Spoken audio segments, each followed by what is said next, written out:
Disclaimer. This episode contains content related to violence, abuse, and self-harm. Listener discretion is advised.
Previously on Mourning Never Comes.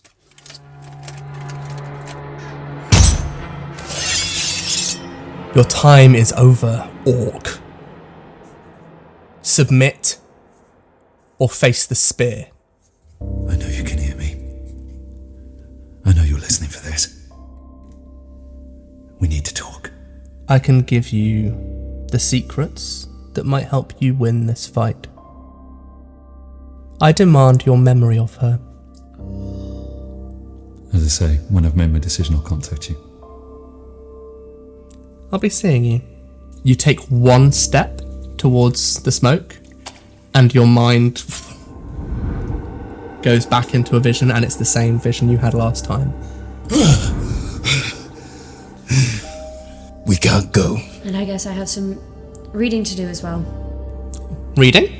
I found a book on vampires and vampires and a diary. Whose diary? Whose diary? Kiva. Hallow-hair. Hello, son.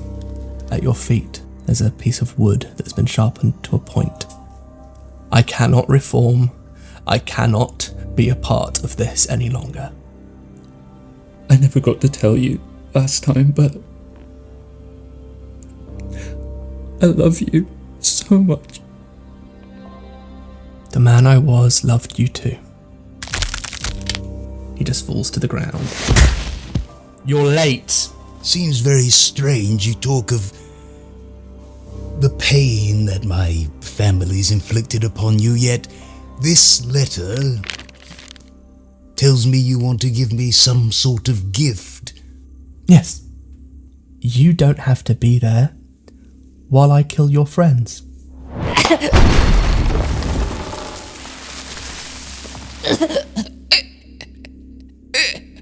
Hello, Ahanu. Where is Melisandre? Where is she? And she's knocked off her feet onto the side of the road. And standing, blindfold round the eyes, is a tall, greying orc man who says, Was she hurting you? Yeah. Right. Come with me.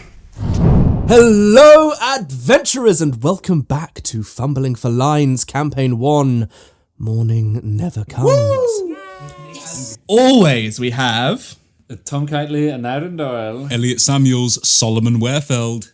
Brooke, Camilleri, Ahanu. Caitlin O'Donnell, Alaria, Dawncrest. And we left off with a interesting vampire getting beaten down by a blind orc in front of our very own Ahanu.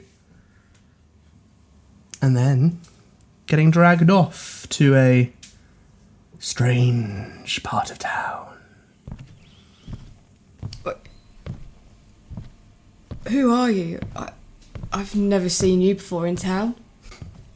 No one ever cares to look. Yeah, but I tend to know all the orcs and half-orcs in town, and... You've walked past me many times. I think I would recognise you. Clearly not. Okay. Where are you taking me?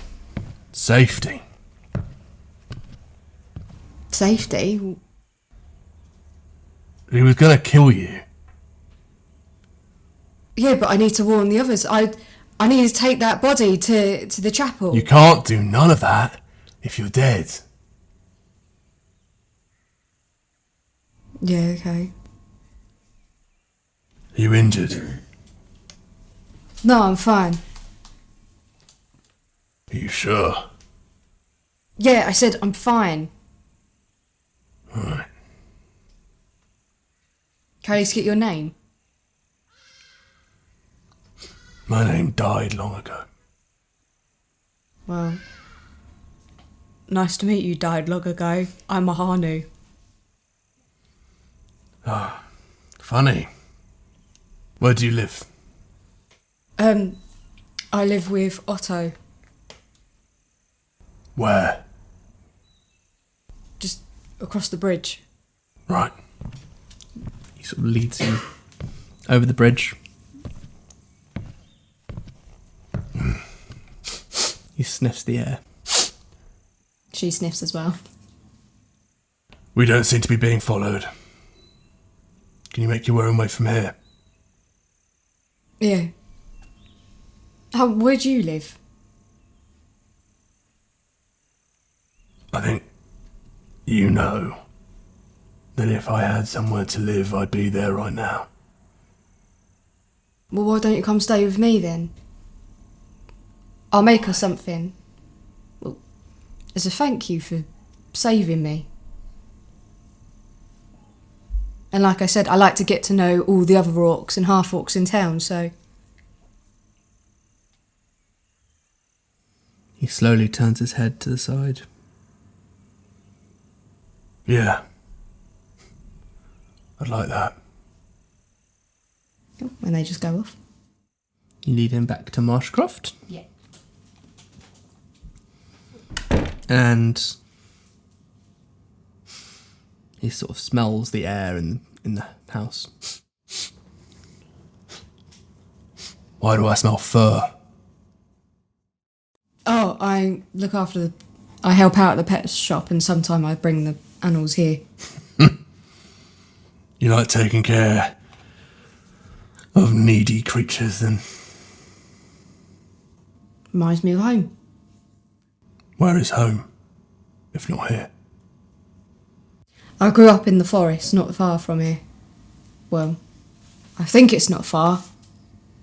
I'm not entirely sure where it was. Who with? I've answered one question. It's your turn to answer mine. Where was your home? Far away. Well, that's a bit vague. I gave you some. So was yours. Whatever. Take a seat. I'll put the fire on and I'll try rustle Where are something the up. seats?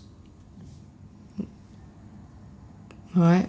Follow me. She takes him into the living room and gestures to the seat. Quite obvious. Oh yeah, fuck, he's done.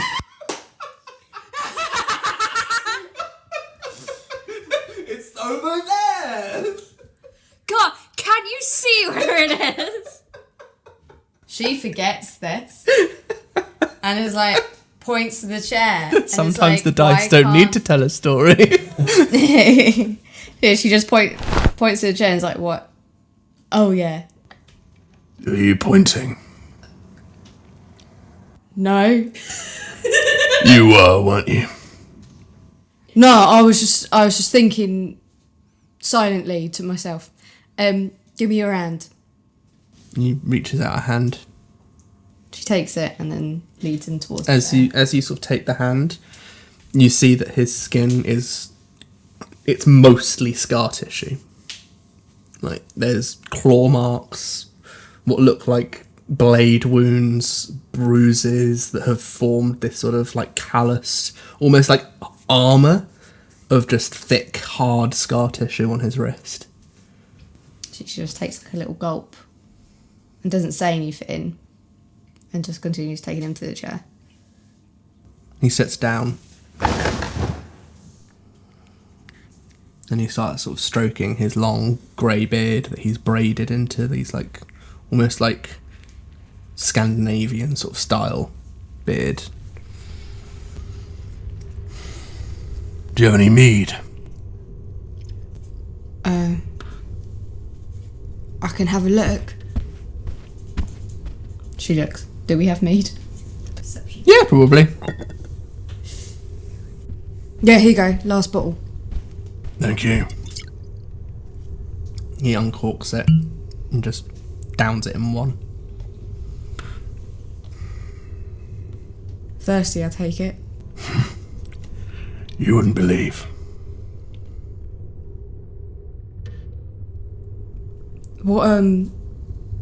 What happened to your eyes?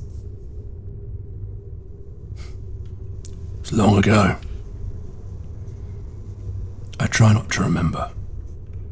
Well, fire's on. Dinner won't be long. I'm sorry I can't make you something more substantial. It'll just be soup, stew. What sort of soup? I see we've got some beans, got some herbs. I think white bean soup's the best I can do. I haven't been home much, and my dad, he's not around at the moment. Thought you said you grew up far from here. Yeah, I did, but With your dad. no, not with my dad. Otto adopted me. He found me in the woods.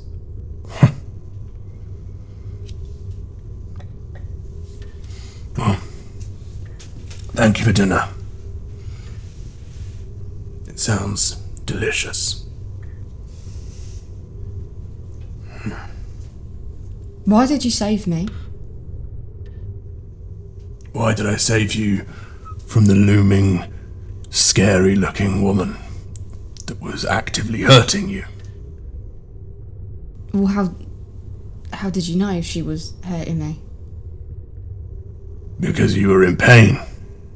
Yeah, but you can't see.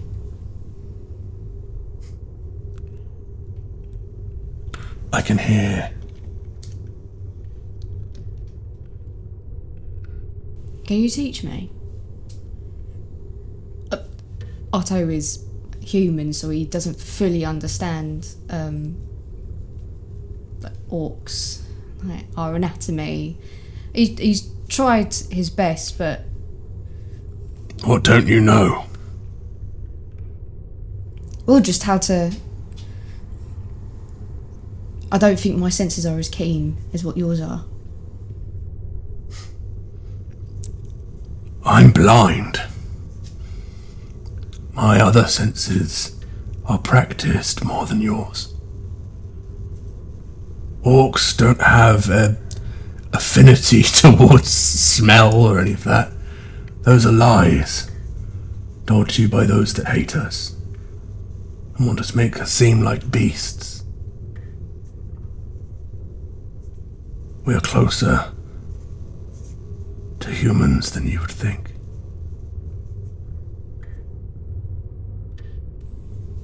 She just nods and sits in silence and sort of just carries If you're nodding, I can't see you. No, I'm just stirring the pot. So if you grew up far away from here, what brings you to this place? I was brought here. By who? A cowardly man, probably long dead. Why?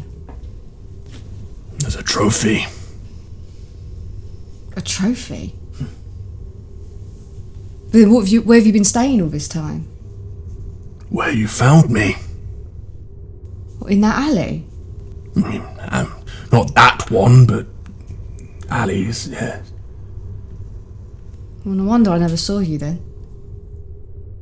Can I see what his, like, is his clothes quite shabby and whatnot? Yeah, he's essentially wearing, like, Hessian sacks that he's somewhat tied together into clothes. But seeing the state of the clothes, I think she goes and finds...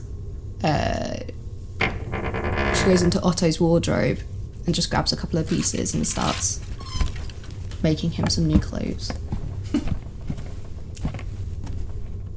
After a while, he sort of shouts up at you and says, "That was very lovely. I think I'll be making a leave now." Wait, you can't go yet. Why not? She then grabs both his hands to sort of gesture, like, to hold them out, and puts new clothes in. I think these clothes will be rather too small for me. Oh no, I've fashioned them together, like, at least try them on. If not, I can make adjustments. He sort of straightens his spine, and he stands probably about 11 or 12 feet tall, and gets one of the shirts and tries to put one arm in, and it just bursts at the seams all the way down. It's like, Alright, one sec. no, I'd rather you didn't. I'd only be asked where I got them. And when I say asked, I don't mean politely.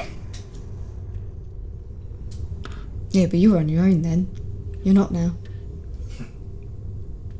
Just stay, I'll sort it out. He reluctantly sits back down. Why show me kindness? Why not? You showed me kindness. And as you said, I like helping needy animals. Not how most people think. Well, I'm not like most people. Clearly.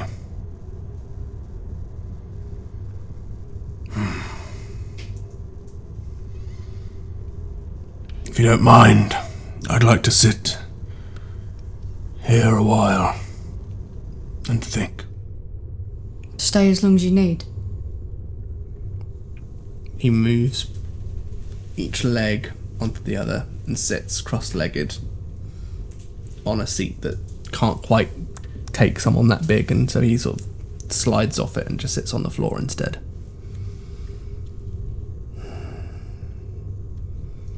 Let me know when it's morning. Oh, well, help yourself to whatever you can find. I do need to find my friends. I'll watch the house. Metaphorically. You understand? Just listen out for it. And then she just goes back towards the chapel. Yep. You head back to the chapel. And... ooh. Which of Solomon and Aneurin would be closest to the door of the chapel? You tell us. Well, did Aneurin stay around, or...? Roll for it. Should we roll? Yeah, let's roll for it. Yes, let's have a little fun. 13. Wait, so if I get higher, I'm closer to the... Okay. Go for it. 2. You're not close to the door. So, before I leave the graveyard, I want to take the... Is it possible to take the stake with me?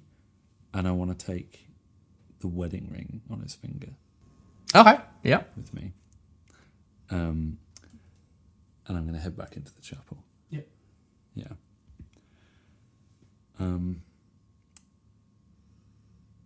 Can I see if anyone's awake? If anything has changed since that?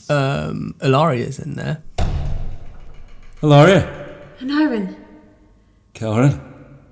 Aneurin. What are you doing here? I thought you were...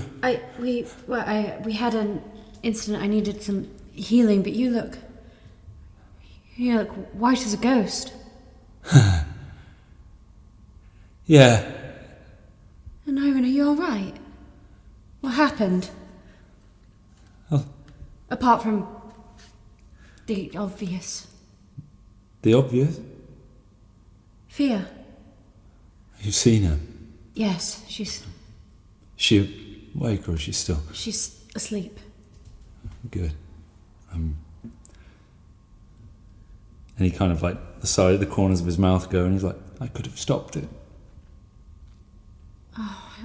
Aneurin, it's I could have stopped it and I didn't. And it's not I wasn't your fault. thinking. It is my fault. It is his fault. Kel. No, he's right. It's honest. He's right. But Aneurin, yes, it is true. You could have done something to save her, and you didn't. But you didn't do this to her. Channel your anger in the right direction, not at yourself. that's what I think I am going to do. Good.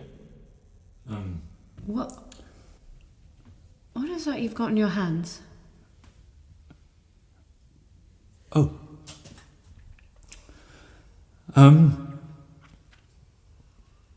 So, you remember when you asked Savant if my father was a vampire? Yes. She said, not yet. Well, whatever he was, and I just lift the stake and go, he's not anymore. Now that you've brought it into like a light, you see that the sort of the blood that is on the stake is not red. It's like treacle. It's thick and black. Ooh. Alaria's just gonna go to him and she's just gonna put him into a hug. She's just gonna hold him. I'm so sorry. I'm so sorry. Thank you. Can you just give me a second with Fee? Of course, take all the time you need. Can I see if there's any if there's anything I can write with and any thing I can make a note with? Yeah, there's she has like a pad and pen, essentially, quill. Okay. Whatever. I'm gonna write a little note. I don't want to say what's on it. I will message you what's on it. Okay. And I'm gonna leave that. Does Fia have like a bag or anything? Yeah, there's like a satchel or a knapsack. I'm gonna tip that into a satchel, and I'm going to in one of the palms of her hands, bring that onto the bed and leave the ring from Caveman on there in her hand, and I'm gonna say back to Alaria, there's something I've got to go and do. What? Aneurin, this isn't the time for keeping secrets. I need to know. I think I can become useful in this fight. You are useful. Alaria, you don't have to humour me, I know. I would have died multiple times over if you weren't there. And I would have died way more times if you guys weren't there. Alaria, I suppose you... Aneurin, you realise that's why adventurers travel in groups. Every one of a member of an adventuring group would have died multiple times if any one of the other members of the group weren't there. That's why you stay together. And you sacrifice stuff for the people you love, right? Of course. Aneurin, what are you? And he's his eyes are kind of glassy with tears, and he's like... What are you planning? I know that look. You should know, Kel, that sometimes we have to do stuff we really don't want to do for the people we love. Don't. I've made my decision. Aneurin, whatever it is, we can work around it.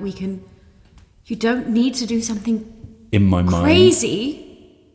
in my mind, with the link that I have to Savant, I'm going to ask Savant to come into the room. Just as you make that thought, Kelran grabs you and just whispers in your ear, "Nothing she can give you is worth the price she will make you pay for it." And then he lets go. And you hear footsteps coming up the stairs. What is it, Aneurin? Have you made a decision? Savant, what do you mean decision? I think I have. Your friend has a decision to make. Aneurin, what has she promised you? Yes or no, Aneurin? Aneurin, what are you offering?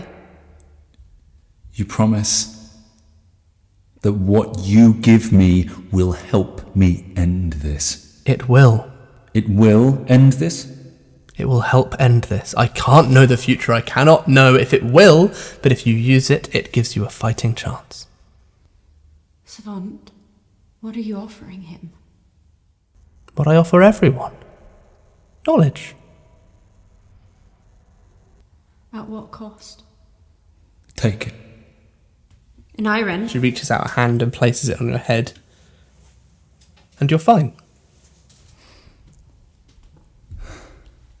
Aneurin, Yeah? What? what happened? What did you do? I took my cost. What cost? What did you give, Aneurin?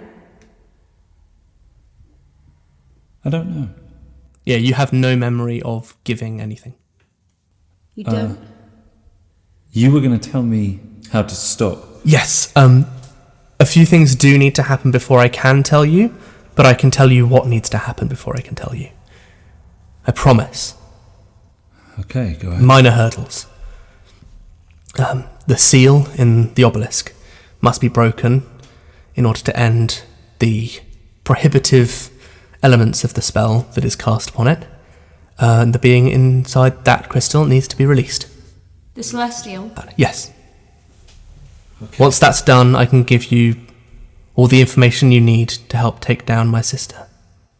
How do we release the Celestial from that? Break the seal. Okay, well, we know what we have to do. How do we break the seal? You're just... Break the seal.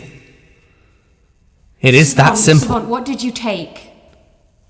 I took only what was necessary. What did he give you?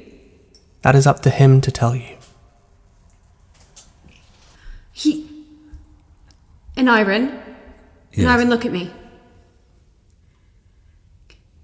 Can you name everyone in this room? Name everyone in the room. Everyone? Yes, everyone. even the if people you that- know their name, say it. Point at them and say it. I'm... You're Alaria. That's... Savant. And he's... Kelran. And she's going to point at Fia. Because I think she knows that this has happened. She's going to point at Fia. Who is that? I've never seen this woman in my life. As you say that, Alaria, you notice that Fia has stirred. She can't see, obviously, but she has heard that. Aneurin, who is that? Aye? How do you know how does she know my name? Savant, did you take... I took only what was interesting to me. The memories of the woman he loves? What? What? Whoa. What? Wait. What is interesting about this? Just the human misery of it all. No, what is she saying? Sorry, this is really confusing. Who are you and why? How do you know who I am? This is not the time to joke. I'm not joking.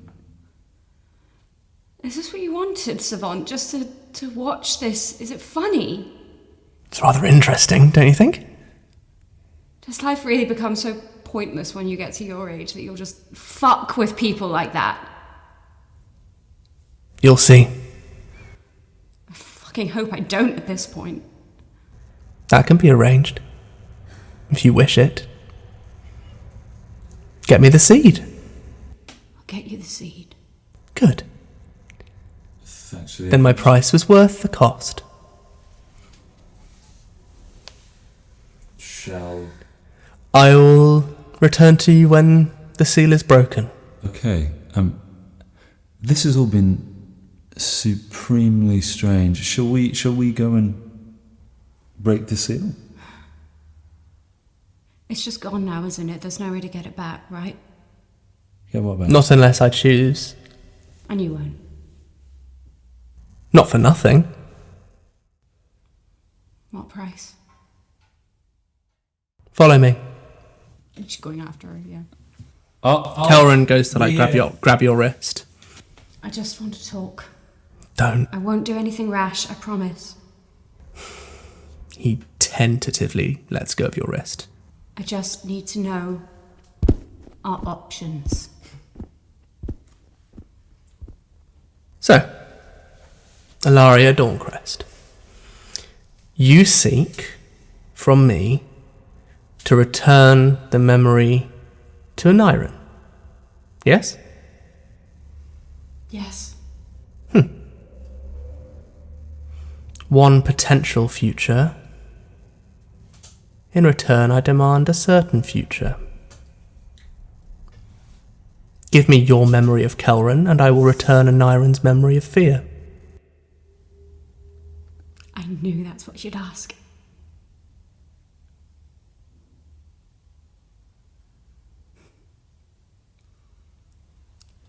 I can't.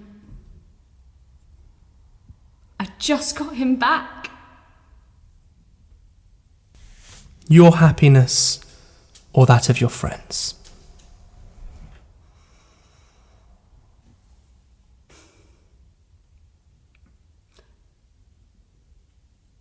I'm not letting you win like this, no. No. People are incredible. He could fall for her again. It could all... He could. She loves him, so there's a chance. Last chance. I can't. All right then. And she wanders back into the chapel. Alaria's just gonna go back into the room. Kelren looks at you and says, Kelren. big sigh. Oh. I know. It is exactly what she asked, though. It's... Yeah. Yeah. Yeah. I told you she was fucked. Yeah. Well, I suppose, 1,000 and something years old and still single probably makes you bitter. Yeah. Alaria's going to go over to Fia.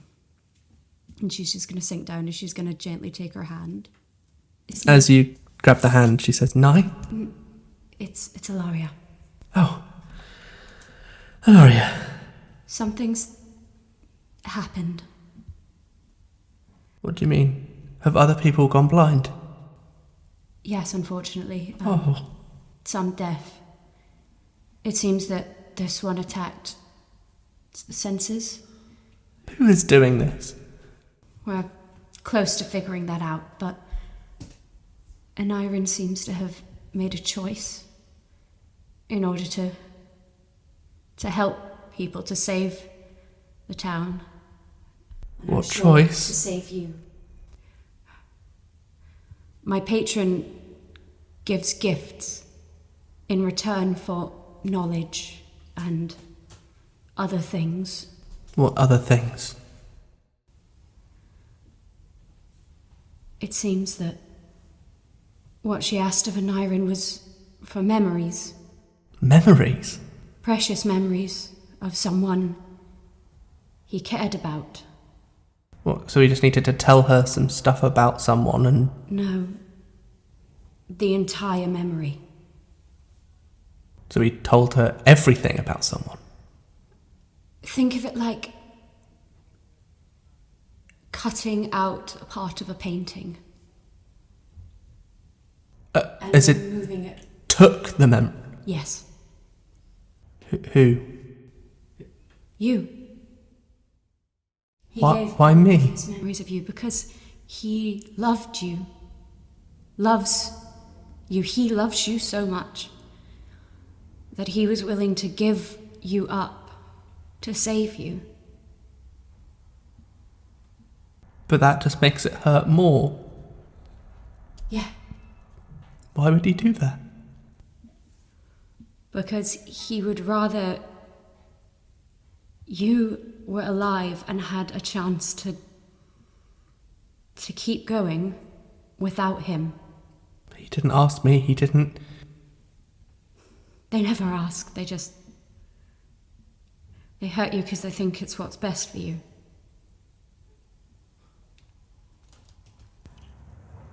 She opens her hand and feels the ring inside the hand. What's this? It's a wedding ring. I think it's from Aneurin. You said you wrote her a note. Yeah. I realised that I wrote her a note when she's blind. Don't worry. I accounted for. I accounted for this. Don't worry. Can wrote it in Braille. did Alaria has Alaria seen the note as well? Yep. There is a note. I could read it to you if you want. Yeah. To whoever finds this first, read it to Fia Redwood for me. I'm so sorry, Fee, but I was reminded tonight that sometimes we must sacrifice greatly for the people we love. And to finally be to the point, in any life, in any time, I have, am, and will always be yours. If you feel the same, despite what I've done, find me again. Always, nigh.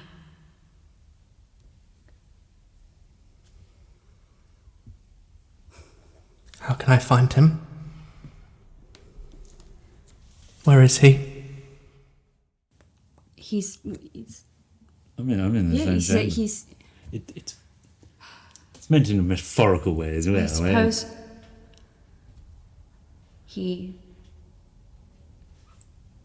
some feelings are stronger than, not to sound too wet about it all, but stronger than magic. I like to think that Kelrin sort of held up her hand and says, some things are stronger than memory. Right. She may have taken those memories and that love, but I believe that you can find it again, because deep down it's not just his memories of you, it's in his very being that he loves you.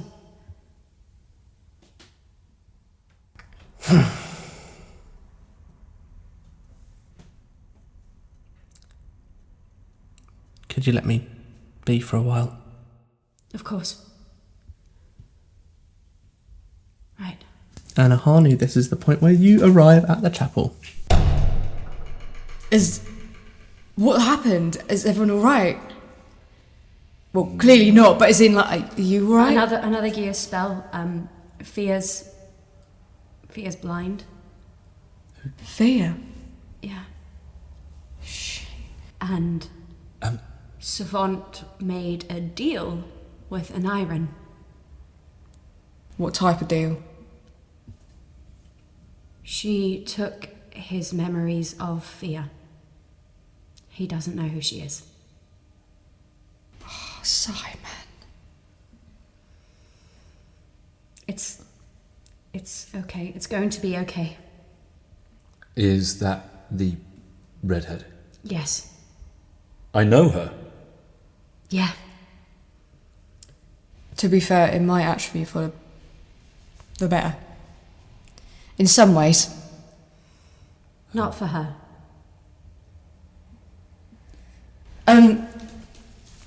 I've also got updates as well. Have you seen Solomon? Has he been here? No. No, we haven't. No, not yet, no. He must still be in his meeting. After I saw Kana, the white wolf, I ran after her, but I couldn't catch up, and I got stuck in the marsh. Solomon tried to help me, but then James, old Jim, he just rose out the marsh. Rose out the marsh? Yeah. Like a zombie? Yeah. Oh. Wait, Jim's dead? Well, I think he is. I'm not entirely sure. Either way, Solomon's done something to him, and I was bringing his body back here to investigate, but that's when I got attacked in the alleyway. By what? I don't know. At first I thought it was Morwin, but I'm not sure. I don't know who or what it was. But then this orc who I've never seen before, and I thought I knew all the orcs and all the half orcs, but this guy, he's fucking huge. Like, he's massive. Just knocked them out and saved me. He's in Marshcroft. I've fed him and whatnot, but... And you've just left him in your house on his own? Yeah, well, he said he'll be fine, and I said he can help himself to whatever... I mean, you've got to come say hi, because he's not been... I mean, pretty brave if something just pinned you to a wall on the street and Yeah, sounds you like... didn't bring him with you. Well, he looks like he's been through quite a hard time. He was saying how he got brought here as like a trophy, and he's been living in the alleyway ever since. I thought it only good that he just had something warm in his belly and actually got a night, could actually rest. Very kind of you. But, anyway, yeah, so... But when I was attacked, because he dragged me away, James's body is still in the alleyway. So, and I don't necessarily want to go back there on my own, because whoever this was that attacked me, I don't know if they're still there. Right, it's been... Oh, and there was smoke. Sorry, there was everything. We were about to cross the marsh because we saw a campfire, we saw smoke. We don't know. It could be Mel, it could be Otto, I don't know. Or it could be whoever is controlling Kana. We were about to go when Solomon had a vision and said we can't go yet. If we did, Mel would die. So that's why we've come here. With what Savant said, our next course of action needs to be that gem on the obelisk. Yes. I think that's the key to weakening whatever the fuck this is. Well, there's a gem on the obelisk. It's holding a celestial. It's where this thing is getting... Solomon! There you are. Oh, you look like shit. Thank you. You alright? I've been better. How are all of you? You're fine? It's been... What's happened here? Another gear spell. Yes. Yes, people clawing out their eyes, their ears, their throats. It's a lot. Anyone we know? Fear. Fear. She appears to have clawed out her eyes. All right. And Aneurin's given up his memory of Fear to Savant. What? Slow down. My father's dead. What? Hold up. One thing at a time. Your father's dead. Yeah. How? How are you still standing? Well, he met me in the graveyard, and he said that he was going to turn into something monstrous. And then he gave me this, opened up his tunic, and he had 2 bite marks over his heart. And he asked me to plunge this into his heart. And I did. I'm sorry. I'm so sorry, Aneurin. It's okay. You were right all along, eh? Well, no, not fully. He could be trusted. He was good after all. He was. But pity parties aren't what we should be focusing on. Your memories of fear. What happened there? Hold on, don't start this again. We've just... Well, I asked Savon. Yes. Savon told me that they could help us defeat whatever this thing is that's doing this. And I must have made a deal to get information in for something. And that something apparently is the redhead back there. Is that why you mentioned the obelisk? Is that what Savant told you? Is that we need to do something with the obelisk? We need to break. You gave up everything. You don't know that girl? No. At all? No, I'm not. Solomon's going to punch Aneurin. Give me a roll. He punches him so hard that he goes Aneurin, you're flat-footed, so we're going to use your flat-footed AC. 14. Do I get my combat maneuver defense? It's not a combat maneuver, it's a punch. Fair enough. Okay. 14 against your flat-footed. Yeah, that hits. Yep, there you go. Do I roll damage? Yeah. It's 1d6 plus strength or minus. So that's 3 damage he takes. 3 non-lethal damage.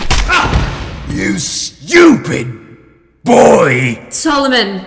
What? It's not the time. You gave up everything! Well, clearly for a good reason, or I wouldn't have done it. Do you understand what you've done? Solomon. Shut up! There are people who I know I killed. Do you remember the time I spent with them and you gave it up like that? Well, it wasn't your decision to make. You don't even remember doing it! I suppose now's not a good time to say that I lost James's body. Ahanu sort of takes a step back, just in case she gets it as well. Until the sun's up, I think we should stay here. It's clear that whatever this is at least a lot more powerful at night. And I have some reading to do. Okay. Can I take Aneurin to the other room? Yeah. I don't want to go with you. You just punch me in the face. You're coming with me now. I don't want to. Why would I go with you after what you've just done? Just into the other room. It shouldn't take long. Fine. Go with Aneurin to the other room. Yep. Put my hand on his shoulder. Contact the god. Contact the fraud. Why? What do you want to ask? None of your business. Not like you remember. Well, I'm the one contacting, so it is my business now. Contact her now. I try and link to someone. Before you even do that, Savant comes upstairs and says, "You know I can see through his eyes, right?" Brilliant. I wanted to talk to you alone, if that was fine.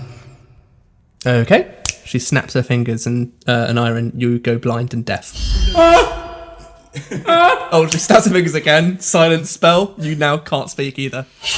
You want to know your sister's name? Go on. No, simply that. Rather pathetic, really. Your sister causes all this mess and you can't even name her. Me, on the other hand, it seems I'm privy to something you aren't. Hell, I could take it to the grave, and you'd never know. Bring the boy's memory back, will you? You'll have to give me a lot more for that price. Oh, I'll let you think on it. Just leave. As she walks out of the room with you, the spell dispels. Oh, you alright?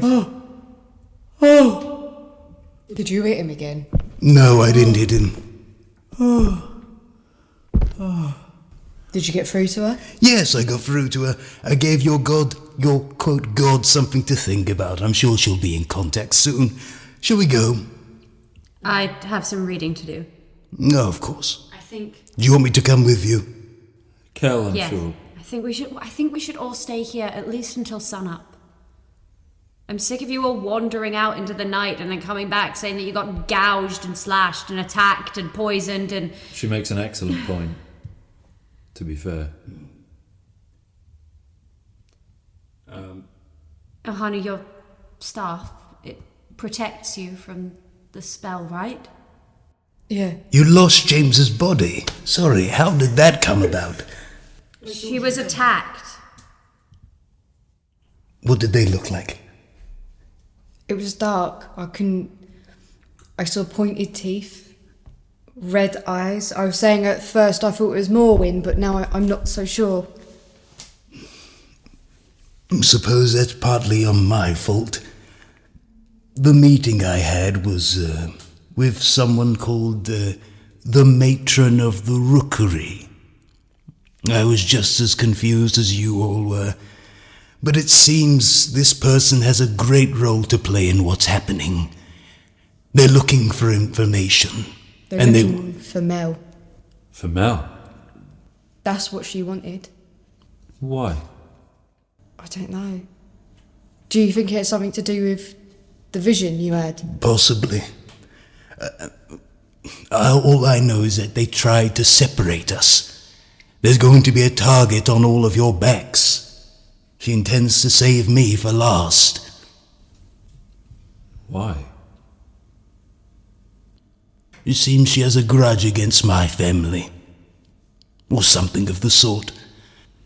Okay. This matron of the rookery,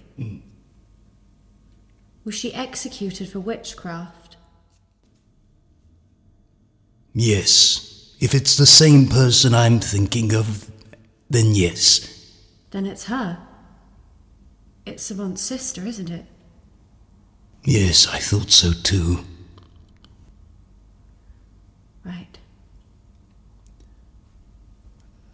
I think the idea of staying together is a good one, especially if she's still out there.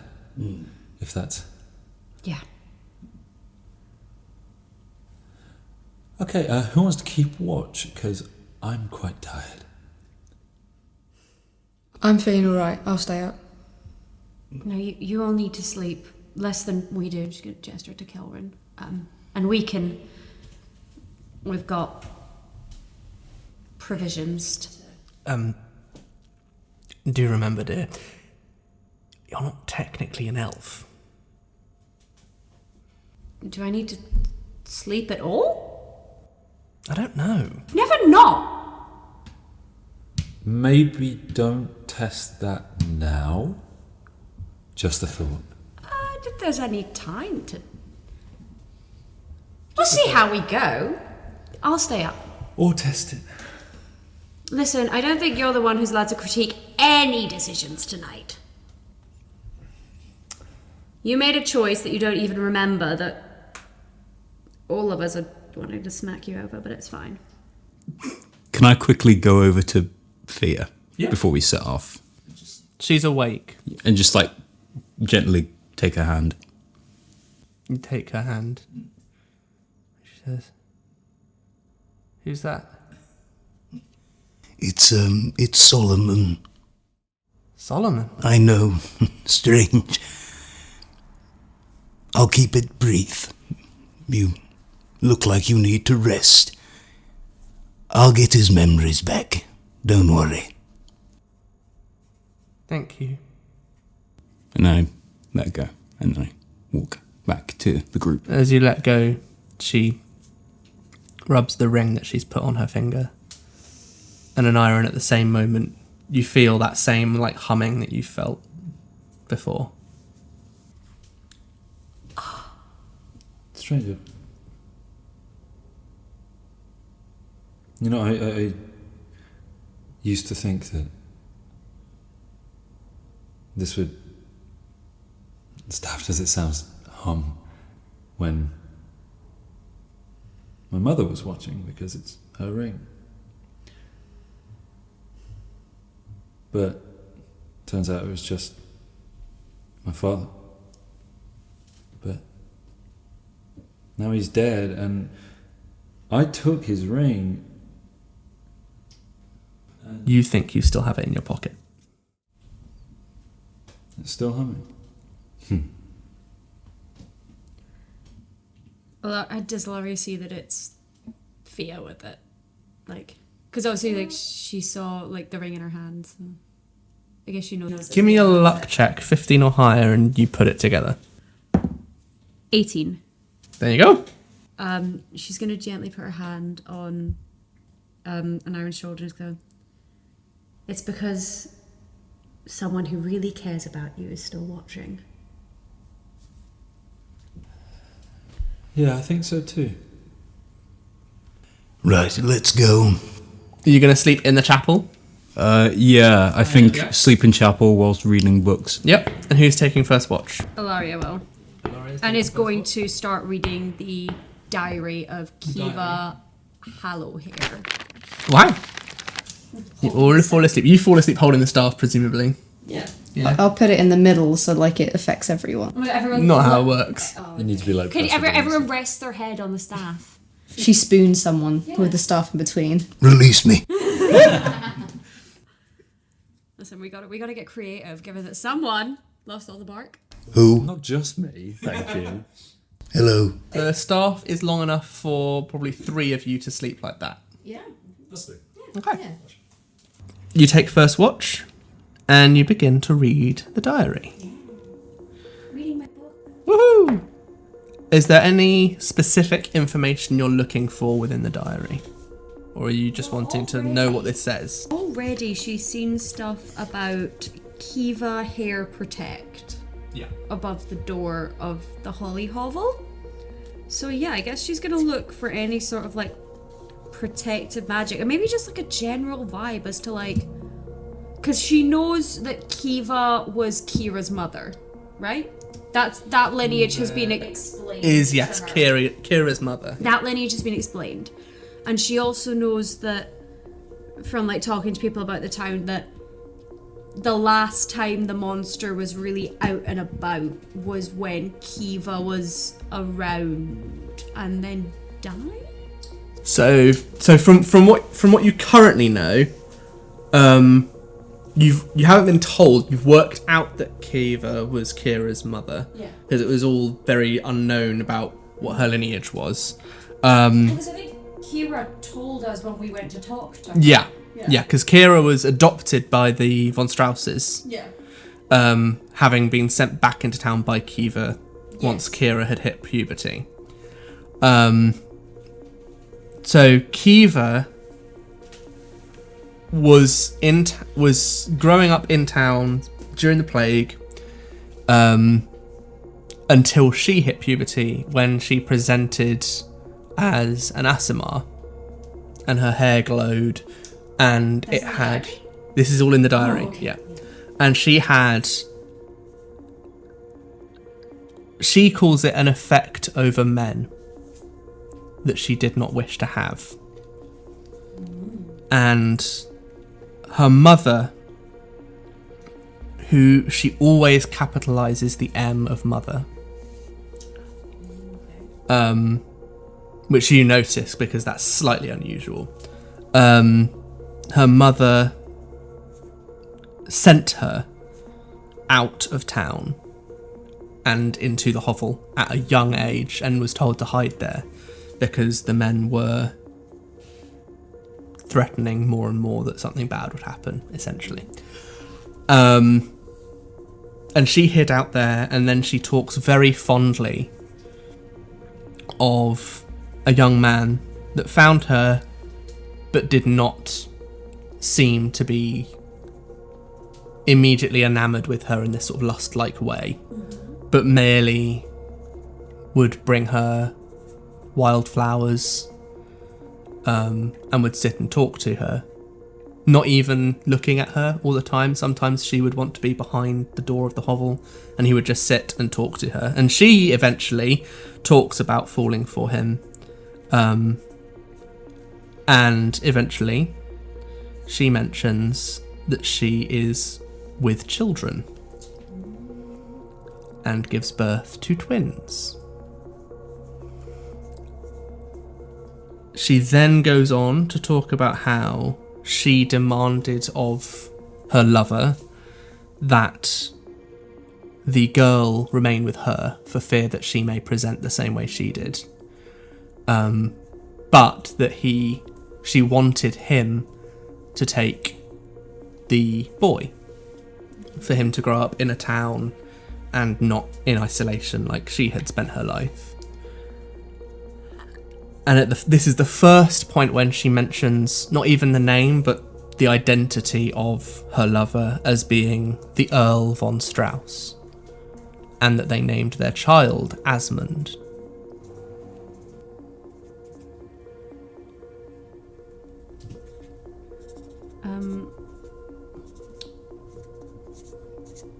Has Alaria learned, obviously,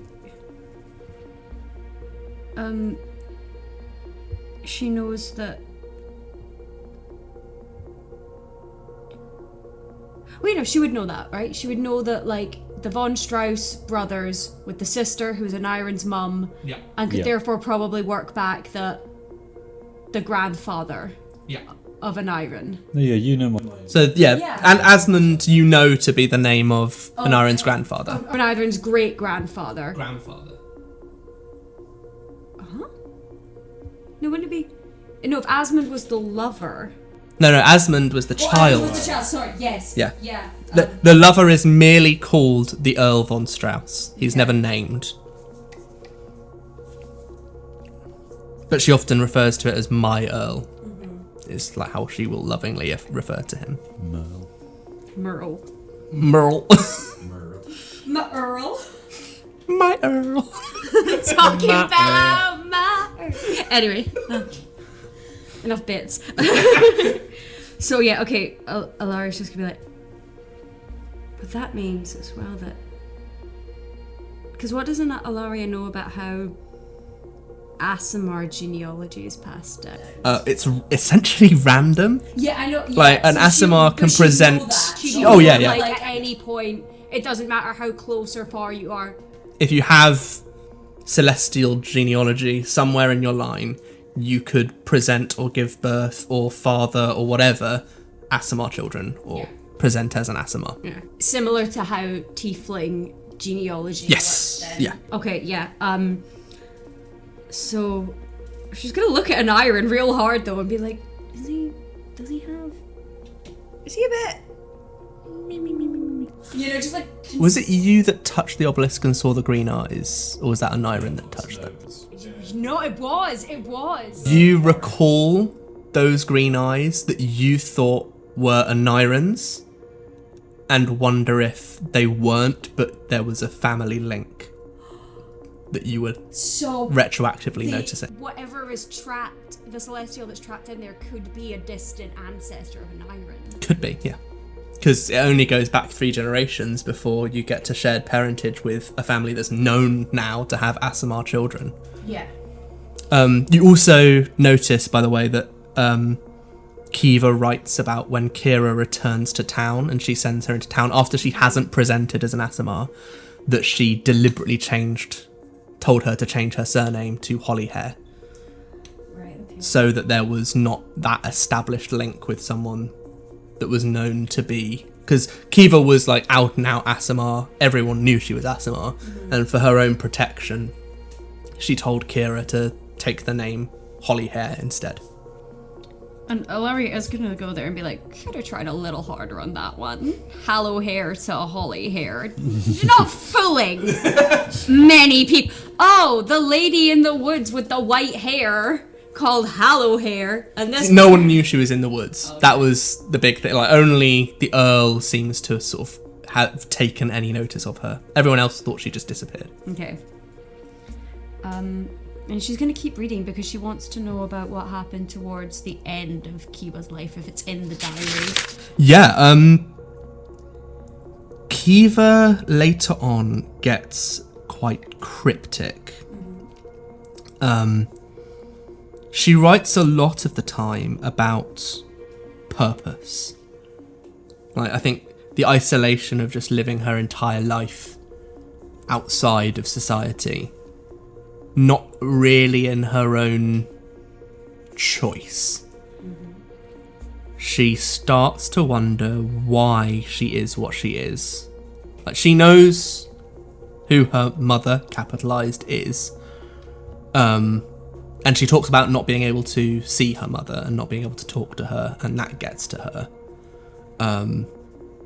But that still she talks about her as if she's present, but just unreachable. And yeah, she starts talking about, like, oh, why am I here? What is my purpose? And she talks about being here for goodness a lot. And how her mother, when she was a child, when she could reach out, would reach out saying things like, "You are the cure for this town's ills." And she reflects, thinking,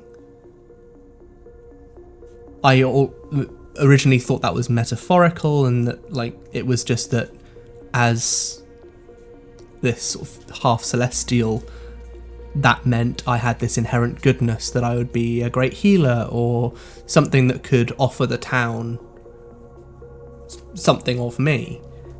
But she begins to wonder if she is the cure to the plague. And she writes, though she doesn't really know what the plague is, but she talks about herself more and more as she gets older as being the cure for the plague.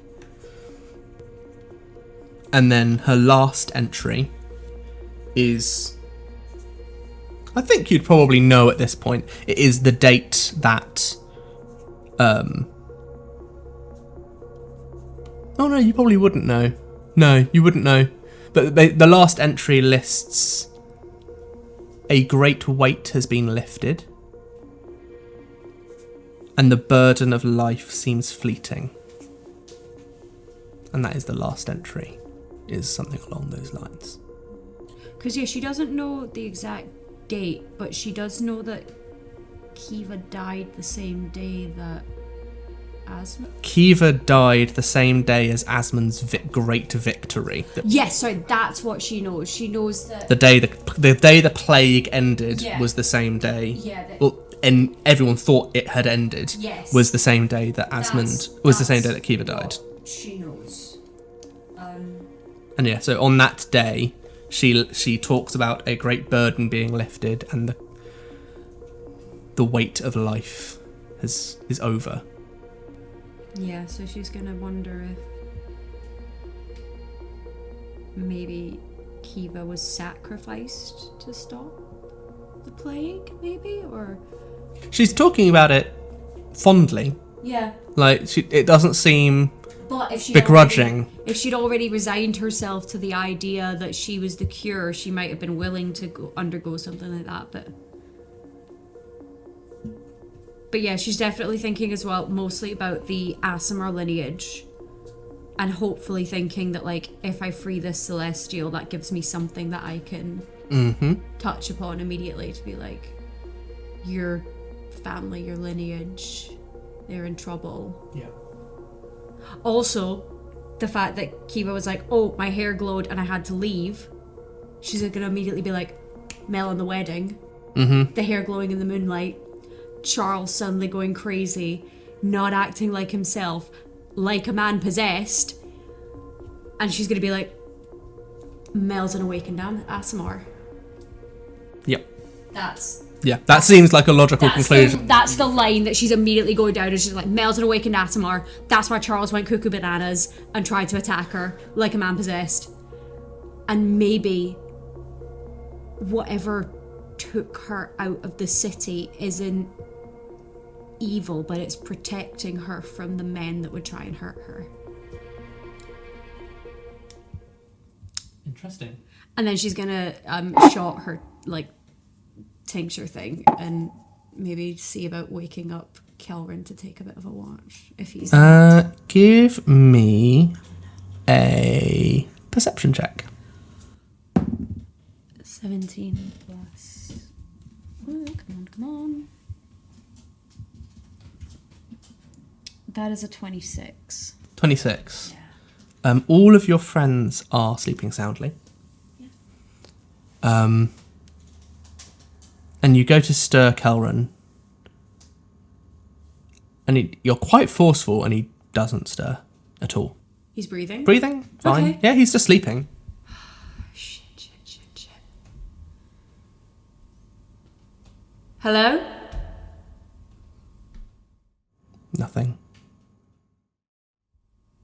I'm not going to sleep. That's not happening.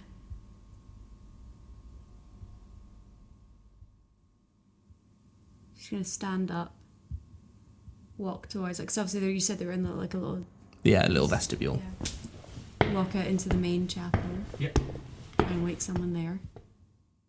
Nothing. It's still dark outside? Early sunrise. Early That sort of like sunrise. twilight penumbra kind of. She's gonna walk towards the door of the chapel, but not exit it fully. Yep. She's not gonna cross a threshold where someone might need to be invited to get in. And she's gonna like push open the door and look out into the morning, the early twilight. Just go. Is there someone who wants to talk?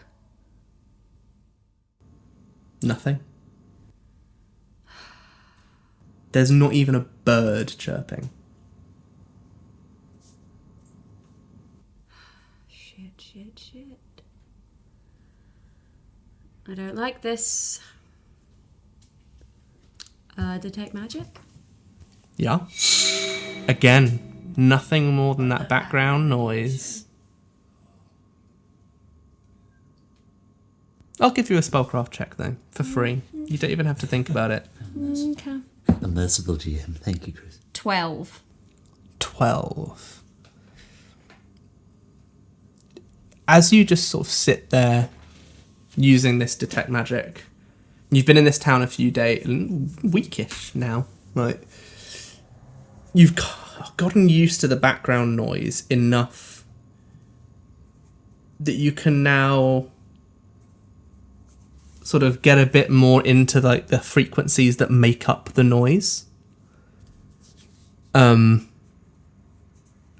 And you can't make out any individual frequency, but you begin to wonder if the way that all of these things can happening without leaving a magical trace, without leaving anything other than this background noise, is that they are latent enough that they don't rise above the noise.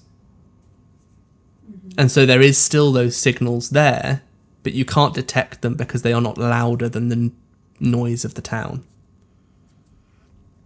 And whether actually they are part of the noise, and that the noise is what is doing all of this. And you sit in that for a little bit, and as you're sort of like trying to play with it on one level, you notice that in certain directions the noise gets louder. There's no signal that rises above them, but the noise itself gets louder. What direction? The direction of the obelisk. That's a very merciful 12. Oh, the temptation. But would she go alone when she stressed to everyone how important it was to stay together? Indeed. And also, if she stays, will they even wake up?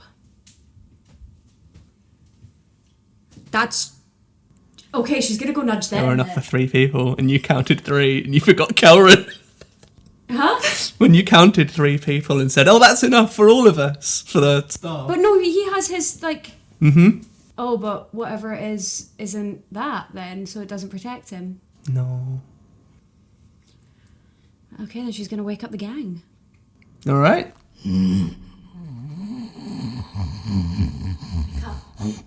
Wake up! Help me. Well. Mercy. Release me.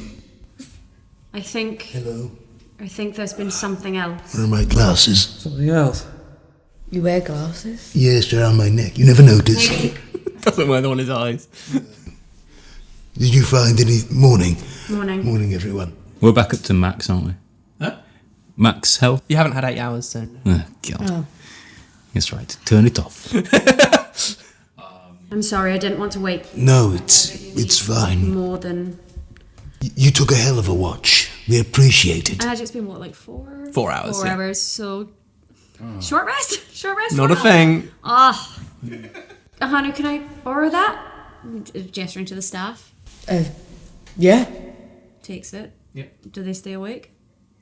Mm-hmm. Okay. Just gonna go over to Calvin and just like shove it onto him a little bit. You know, just like poke him, like jab his face. I don't know. Nothing. What's the matter? No one's waking up. What do you mean no one's waking up? No one is waking up. Even with the staff. Even she's gonna be like, I'm sorry, Calvin, and she's gonna like properly like kick him. And what happens? He's out of it. Stand aside, girl. Create water! Torrent of water. And now there is a very drenched, sleeping Kelrin. Heavy sleeper? What do you mean no one's waking up? What about outside in the chapel? Nothing. Nothing. Ahanu only. Roll a perception check. Atrocious. There it was. It's a 10. There is a nasty smell in the air. It's a smell. What's it smell like? Do you want to investigate more? Yes, please. Okay, give me another perception check. The smell.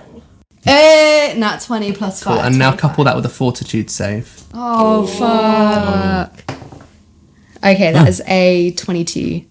So nat 20 and a 22. Yeah. Nice.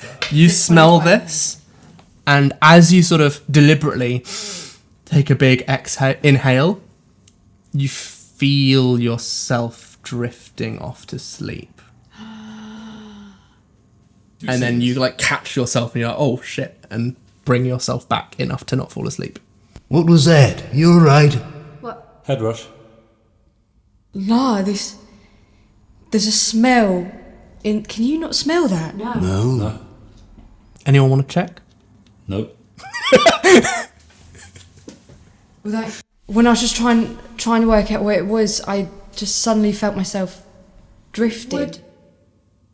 If Alaria is not a person, would something like a sleep spell, like something A sleep effect. sleep effect to knock people out, not work on her? That's not just a simulacrum thing. Elves are immune to sleep effect. But Calrin's asleep. Exactly. Calrin's not an elf. No! Cinema. But Fia's also not waking So there's something affecting both elves elves and the people. okay. So something has been paired with something else. Okay, I thought for a second what you were saying is that or that he's like not Kelvin, or that he's like, I don't know, a bunch of leaves stuck together. He's three kids in a trench coat. Yeah, he's 4 kobolds in a trench coat. Like, No. What you can surmise is, in order to cover all bases, something has done 2 methods of keeping everyone unconscious. Something that isn't affecting the 4 of you, for whatever reason. It could be that, for instance, the staff protects against one of the effects, and the 3 of them weren't subject to the other. Alaria's kind of thinking, if they were holding the staff, whatever it was, magical sleep couldn't get them, and the special elf one wouldn't work on them because it was a special elf one. And therefore she's thinking something wanted me awake and no one else, because I'm not a person. Or just you happened to be awake the whole time. Or I happened to be awake. So you didn't succumb to the other And one. I didn't succumb to any, I don't know. But she could be like, something either wants the 4 of us just awake, or just her. Either one of you, contact Savant. Is the connection still there? I mean, listen, I think she's just in the basement. I think she just lives here now, so she's gonna go downstairs into the vaults. Oh, you're awake! I don't sleep. Oh, yeah. Is that our thing then? Please don't blind me again. It wasn't fun. It was. Should have seen your face. Savant, everyone upstairs, everything up there is unconscious. Huh. Yeah. faster than I remembered. What? Nothing. What do you mean? It's faster than I thought it would happen. What is faster? I assumed the escalation was going to be more slow. That's the pattern. And how does it escalate? Well, I mean, it started as a house burning. Then a few nights later, a few people died in a tree. Then a night Over later... 50. Yeah. That's more than a few. This town used to be over 1 million. What? You hadn't... Oh, yes, this town is a shadow of what it used to be. 1 million? Around that ballpark, yes. But the infrastructure, where's it all gone? There's ruins around town. It's lost to time. I would have thought you've done that kind of research before coming here. I knew it was bigger, but I was assuming, I don't know, like a few, like, I don't know, like tens of thousands. Oh, 1 million? No, this place was thriving. It was the trade centre of the continent. Yes. Why do you think I sent you here? Because it was your fuck-up sister, I don't know. Well, that made it more interesting, but the most interesting bit was how a city of 1 million could become a hovel. Apologies, I should have told you. Yeah, thinking that someone went from, like, I don't know, like 40,000 to, I don't know, 5,000, you're like, oh, well, that sucks, and it's weird, but 1 million? Yeah. Right, so the house burns down, the hangings, the slaughter at night, the gouging, and then what? Everyone just falls asleep and dies? Seems to be the next step. Why are we awake then? Do you have a way of avoiding the sleep terrors? Well, I just don't sleep by the looks of it. And what about your friends? They're the staff. Buck. Right. And the miasma wouldn't affect you. How are the rest of you safe from the miasma? How are the rest of you safe from the miasma? Does something want us awake? It wouldn't be able to control however much it wanted to, who did and didn't. She looks right in Solomon's eyes. Unless it's you. Him? No. You've been hearing voices, haven't you? Yes. Whose?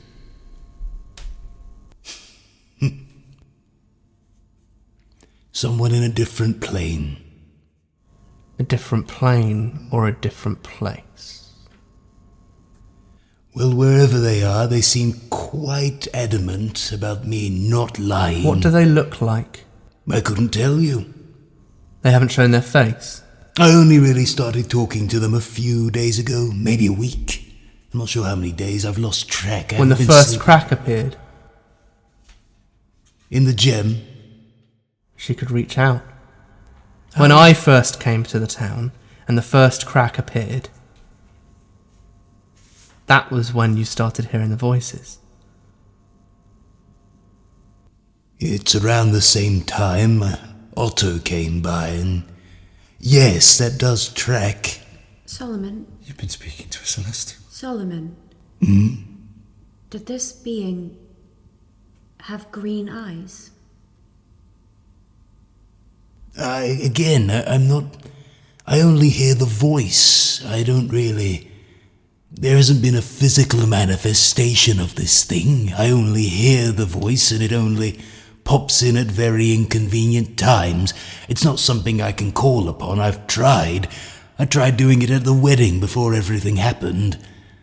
To no avail. And the last time I spoke to it was... after we dealt with Ludwig and Otto's transformation. The aftermath of that. What did it say? It specifically said I told you not to lie, and dealt some damage to me. And that was the last I talked with it. It doesn't seem interested in conversation. No. Nor interested in its own personal goals. But it's giving you power. To an extent. I suppose so. Sounds angelic. This angel seems to have a short temper. Yup, that tracks. No. Well, there you are. There's your explanation.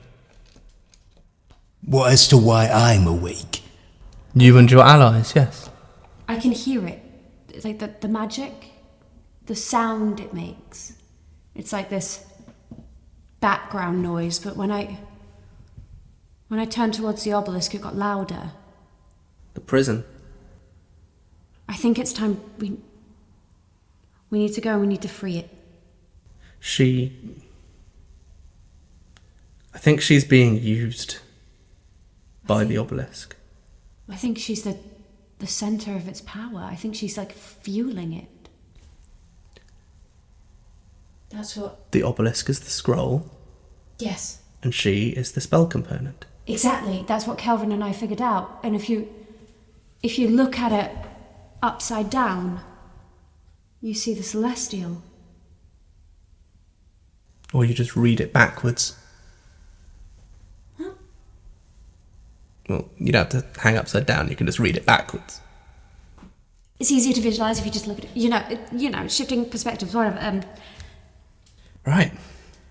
Well, I think you've got a job to do then, don't you? How do we break it out? You just smash the thing? I think this one's quite strong. What? Ahanu completely like zoned out. Dissociated. She disassociated completely. No, it's probably asleep as well. But that orc you met Yeah.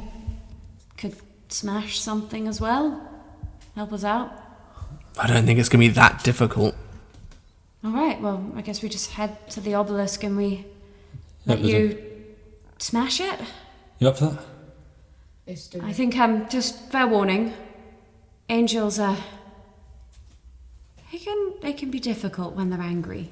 Well, And I think several hundred years stuck in a gem.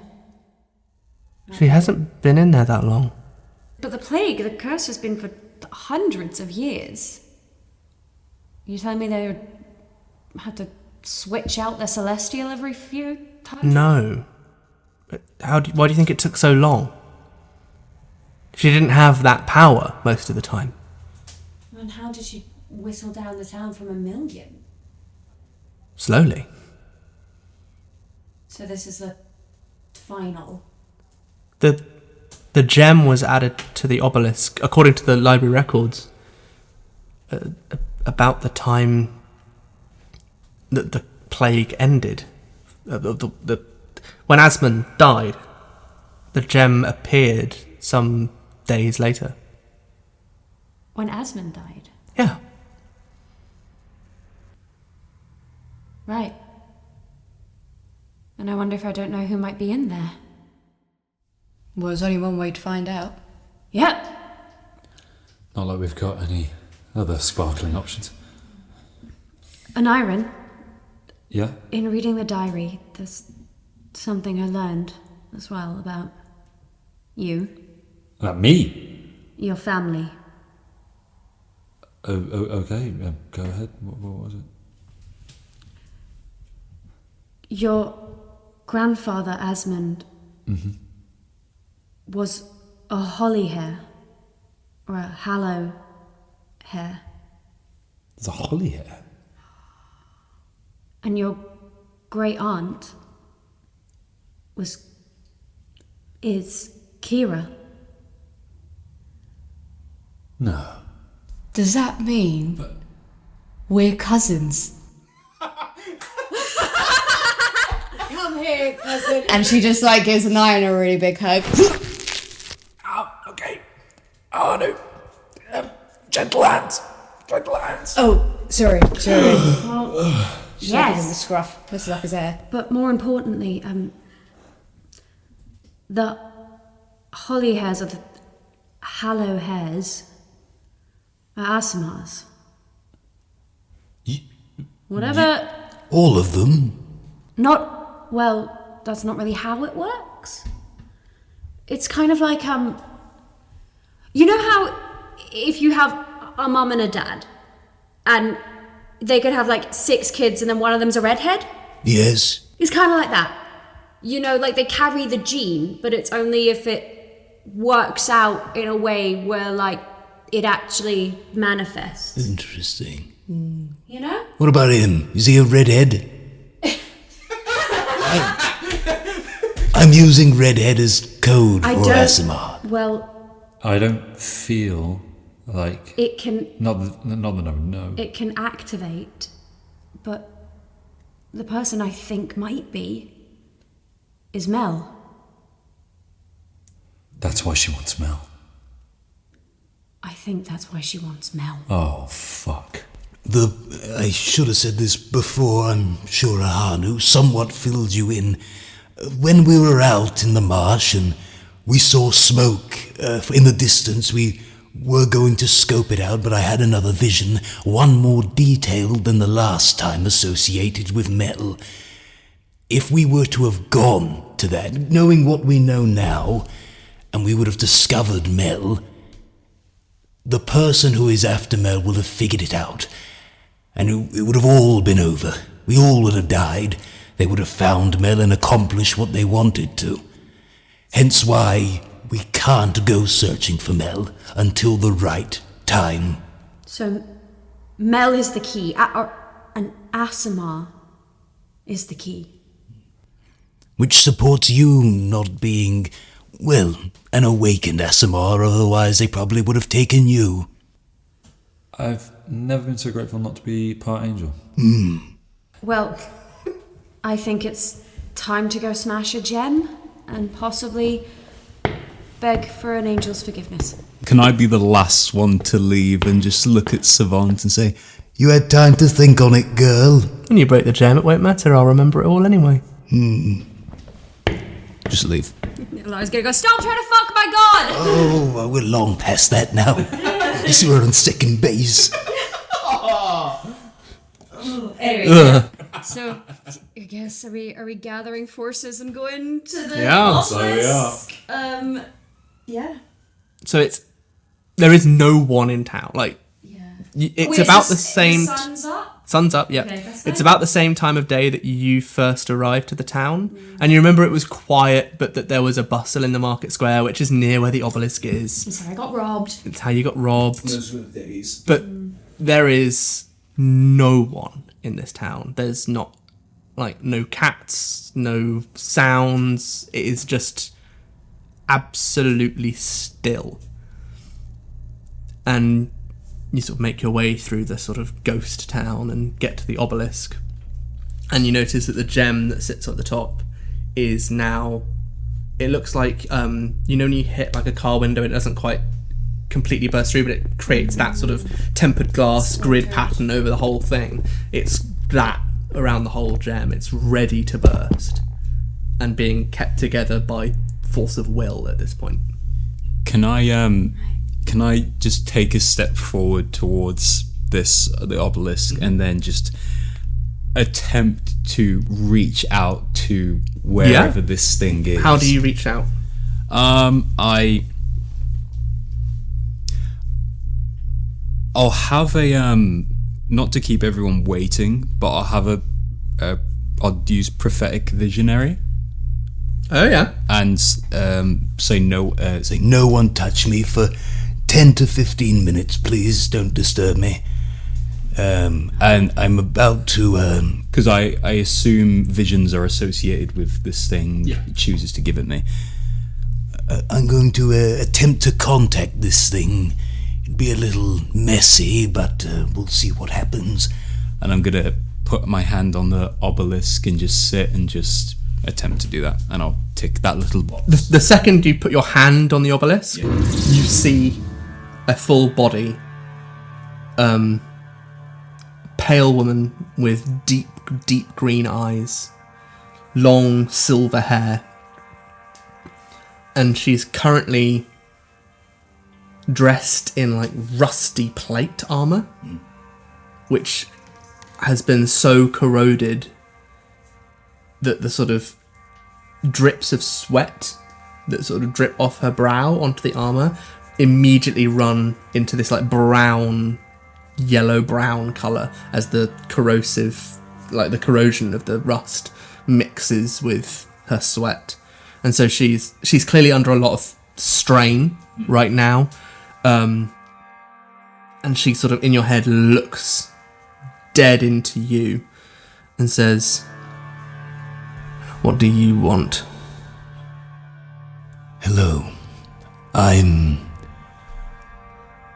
you who I think you are? The one who's been with me? The lying everything? Yes. I want to thank you. I've lived these past few years lying to the people of this town, whether to cope or for some other reason. So it's been rather nice to tell the truth and I am sorry. What do you mean? I have forced you to once again become the lifeblood of this city. And now, as the city dies, you will die with it. What do you mean? You're trapped in this gem, right? Correct? Yes. And if we break it, what would happen? I will be free. And that's a good thing. Yes. It would save this town. It could. And it would stop everything. No. Some things have been set in motion that cannot be unset. Why me?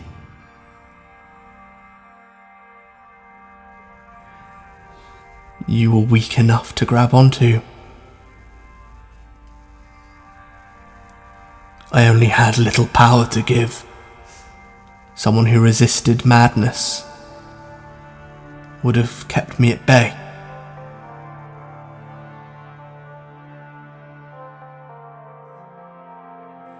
I understand.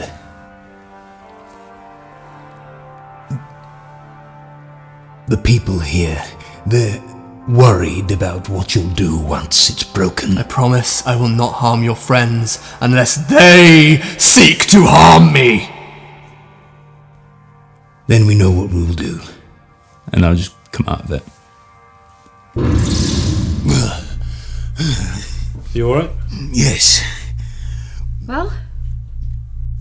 I spoke with them. What did they say?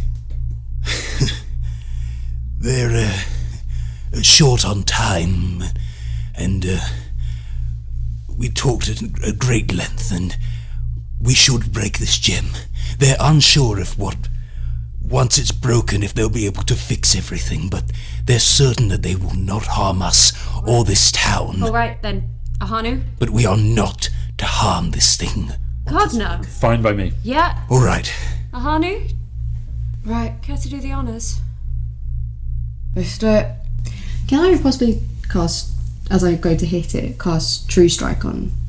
Yeah. You cast that before and then... Yeah. Yeah, absolutely. Cool, that's what I do. Cool. So you don't need to roll to hit, because you definitely hit. Well, actually, no, roll just in case you get a nat one. That's fine.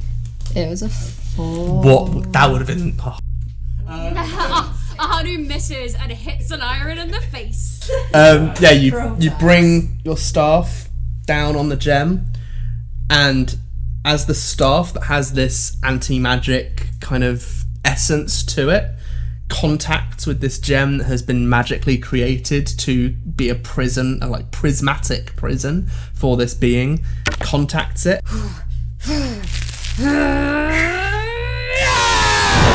It is the destruction of a physical object at the same time as the complete obliteration of this magical barrier, and light sort of beams through all of the cracks in this gem, lighting up the fog like some sort of disco ball sort of thing.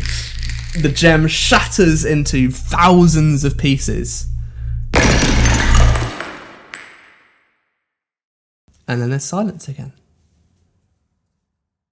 Did we do it? I don't. Let me check. And Alaria's going to cast Detect Magic. The obelisk itself,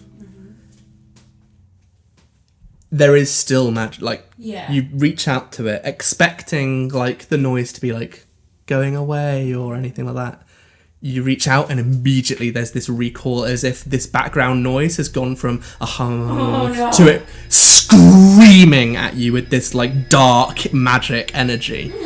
And you hear voices of Sleep forever!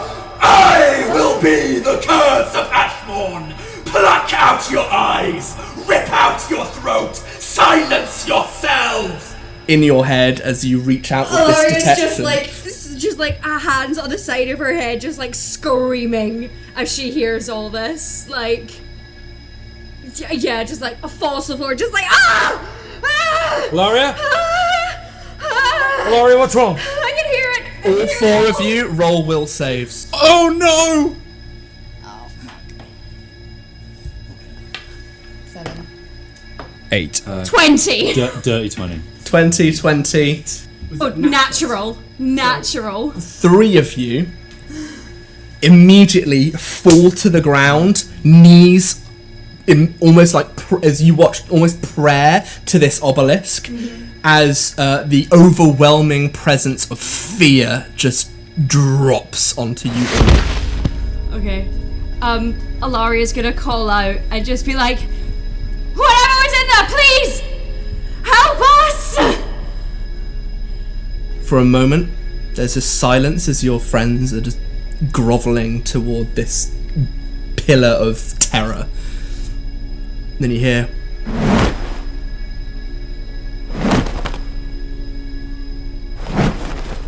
and you see resplendent from above, great sword in hand, as an angel flies down and splits the obelisk in two. The 2 pieces of the obelisk part.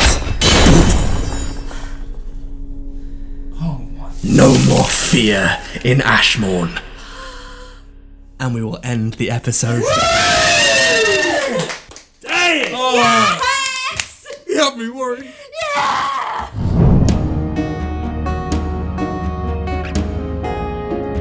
Special thanks to Joe Jenkinson for the official Mourning Never Comes theme, and to Zapsplat for special effects, ambience, and additional music.